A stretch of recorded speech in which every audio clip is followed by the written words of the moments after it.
Incoming transmission. Picture this. A recording studio somewhere far, far away.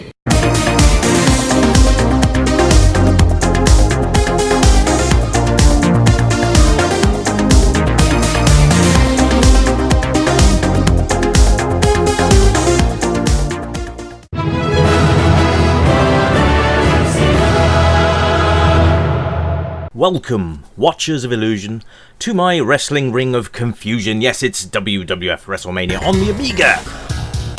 And I actually am dreading this. Released by Ocean, by the way. Designed by Twilight.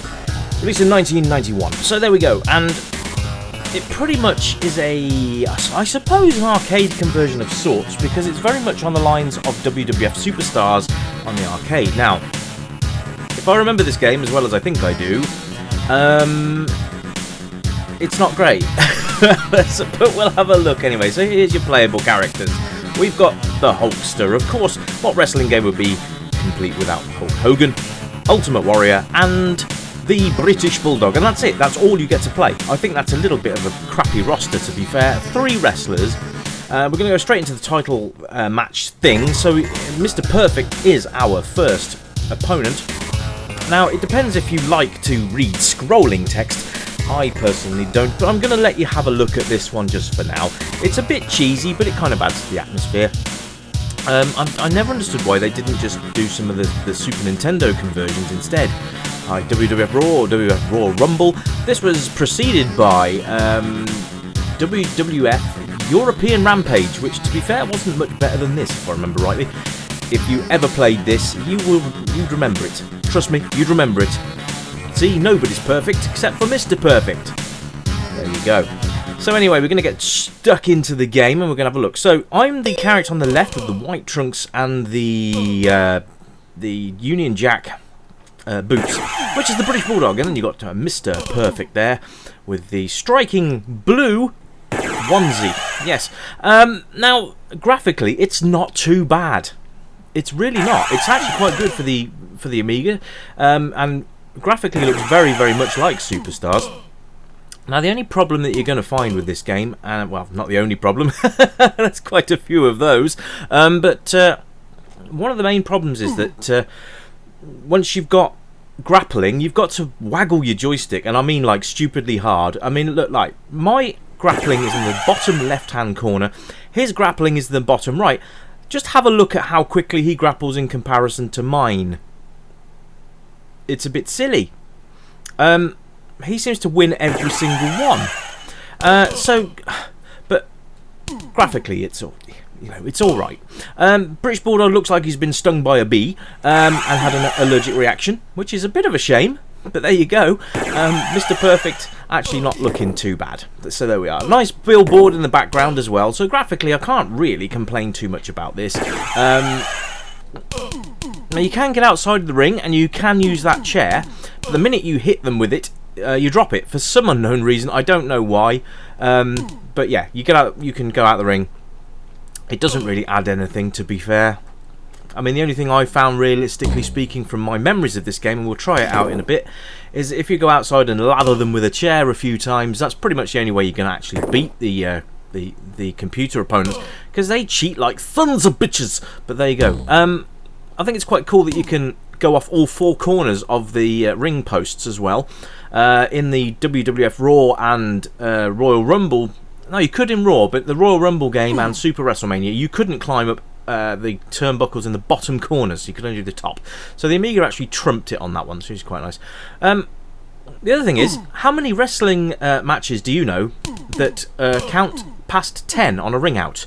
This goes up to 20 seconds, and I don't really understand why. I just don't get it. So you've got an array of moves. The controller's fairly responsive. It's only a 1-button game. It's fairly responsive for what you do. Up, down, left, right, and fire to grapple and pin and stuff like that. But it's all down to whether you can actually keep up with the computer controlled opponents, because they seem to just absolutely hammer their joysticks. God, this sounds rude, but yeah, they do. They seem to beat you in a joystick waggle off every single time, pretty much. All I seem to be doing is a weird sort of body slam. Alright, so we're going to look at sound as well, and there's not a lot to write home about when it comes to sound, unfortunately. Basically, the crowd sound like they're stuck in a tin can and they don't really know what's going on, which is kind of like how I am with this review right now. So, all in all, it's a bit poo. I don't think you'd enjoy this game overly much. It's not really a beat 'em up. I think it's I don't know what you'd actually describe it as. It certainly doesn't bring the big pizzazz of the WWF or the WWE as it's called now. It doesn't really bring it home. There's just no excitement. There's no pizzazz. There's no. It's just the crowd. I mean, they might as well be dead. I mean, it's bad. So, unfortunately, with the Amiga, it could have had such a better sound system going on here. It could have even had the intro themes, even if it was only a little bit at the time, so 1 or 2, say 20 seconds, 15 seconds, whatever you want to say. So it's just a shame that it didn't include any of the entrance themes. That would have been a nice touch. It might have saved it a few more points, but it's not looking good at the moment. Now, this is the Warlord, looking very much like Stone Cold Steve Austin, or the other way round, actually. Because I do believe the Warlord was kind of like the original Stone Cold Steve Austin, but there we are. Anyone remember the Warlord? I think it's a bit of a strange combination of characters they've chosen for this. I mean, Mr. Perfect, I understand that, but the Warlord, not so much. So you can see that my health has remained low. His is at full, so I'm gonna wallop him with this chair a few times, and yeah, I mean it's a little bit sort of cheaty, but at the end of the day, they absolutely kick the crap out of you, and you don't seem to do the same to them. Now you can see there the ref is counting up to 20, and I don't get it, because nothing ever, you know, unless it's an actual match that has 20-second rule, which I can never remember that happening ever. It's 20 seconds.